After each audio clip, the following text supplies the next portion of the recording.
नमस्कार दोस्तों, राधे राधे, जय श्री कृष्ण, हर हर महादेव। आज हम सुनने जा रहे हैं श्रावण मास महात्म्य अध्याय 13 दुर्वा गणपति व्रत विधान। सनत कुमार बोले, हे भगवान, किस व्रत के द्वारा अतुलनीय सौभाग्य प्राप्त होता है और मनुष्य पुत्र पौत्र धन ऐश्वर्य तथा सुख प्राप्त करता है। हे महादेव, व्रतों में उत्तम उस व्रत को आप मुझे बताइए। ईश्वर बोले, हे सनत कुमार, तीनों लोकों में विख्यात दुर्वा गणपति व्रत है। सर्वप्रथम भगवती पार्वती ने श्रद्धा के साथ इस व्रत को किया था।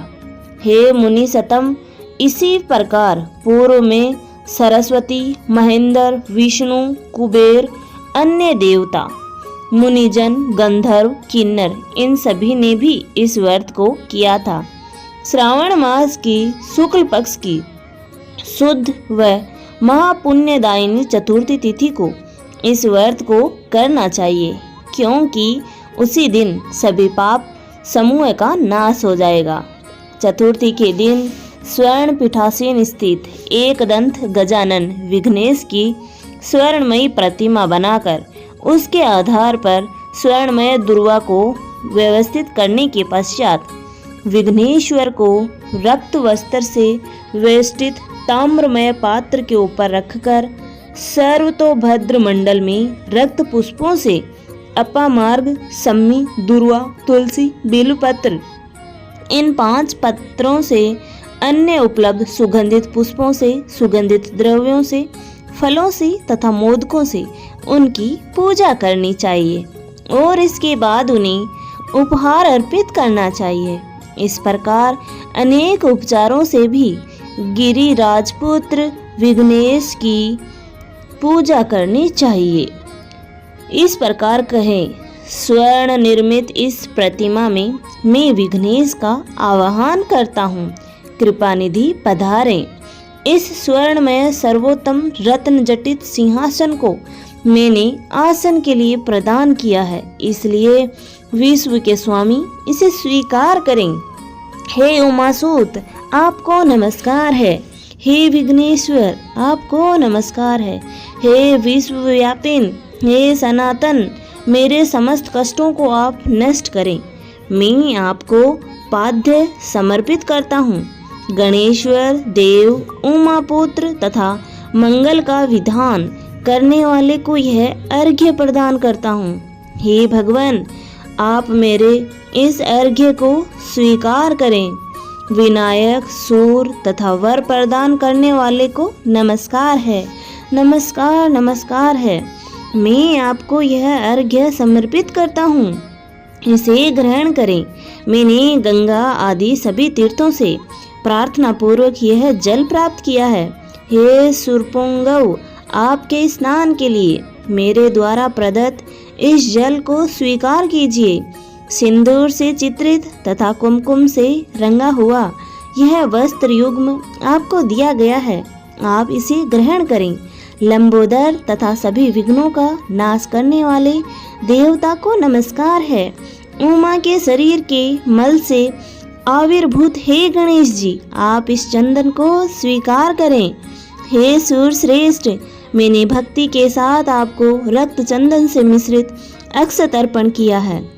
हे सुरसुत्तम, आप इसे स्वीकार करें। मैं चंपा के पुष्पों, केतकी के पत्रों तथा जपा कुसुम के पुष्पों से गौरीपुत्र की पूजा करता हूँ। आप मेरे ऊपर प्रसन्न हों। सभी लोकों पर अनुग्रह करने तथा दानवों का वध करने के लिए स्कंद गुरु के रूप में अवतार ग्रहण करने वाले आप प्रसन्नता पूर्वक यह धूप की लीजिए। परम ज्योति प्रकाशित करने वाले तथा सभी सिद्धियों को देने वाले आप महादेव पुत्र को मैं दीप अर्पण करता हूँ, आपको नमस्कार है। इसके बाद गणनान्वित इस मंत्र से मोदक, 4 प्रकार के अन्न, पायस तथा लड्डू आदि का नैवेद्य अर्पण करें। मैं आपकी मुख शुद्धि के लिए आदर पूर्वक कपूर, इलायची तथा नागवल्ली के दल से युक्त तांबूल आपको प्रदान करता हूँ। हिरण्यगर्भ के गर्भ में स्थित अग्नि के स्वर्ण बीज को मैं दक्षिणा रूप में आपको प्रदान करता हूँ।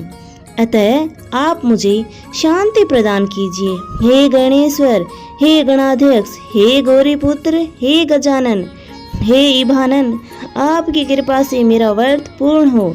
इस प्रकार अपने सामर्थ्य के अनुसार विघ्नेश का विधिवत पूजन करके उपस्कर निवेदित सामग्री सहित गणाध्यक्ष को आचार्य के लिए अर्पण कर देना चाहिए।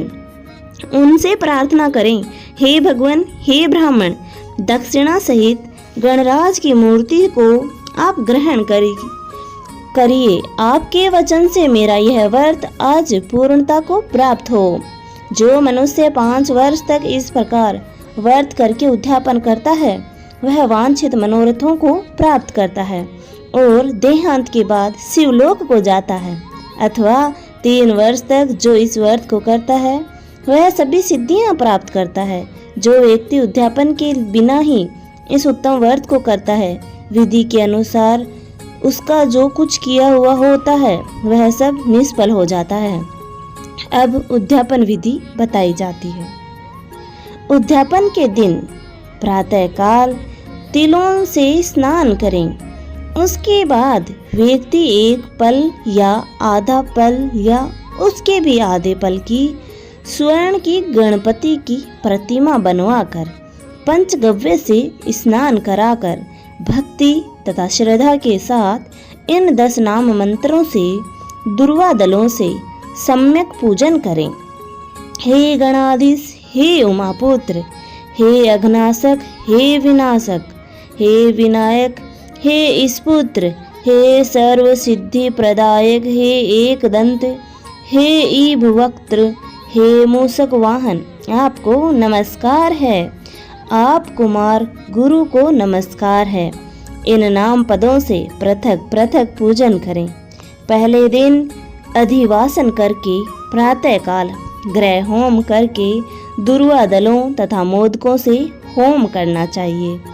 उसके बाद पूर्ण आहुति देकर आचार्य आदि का विधिवत पूजन करना चाहिए और घट तुल्य थनों वाली गाय का दान अपनी सामर्थ्य के अनुसार करना चाहिए। हे वत्स, इस प्रकार व्रत करने पर मनुष्य सभी मनोरथों को प्राप्त कर लेता है। हे सनत कुमार, अपने प्रिय पुत्र गणेश के व्रत करने से संतुष्ट होकर मैं उस मनुष्य को पृथ्वी पर सभी सुख प्रदान करके अंत में उसे सद्गति देता हूँ।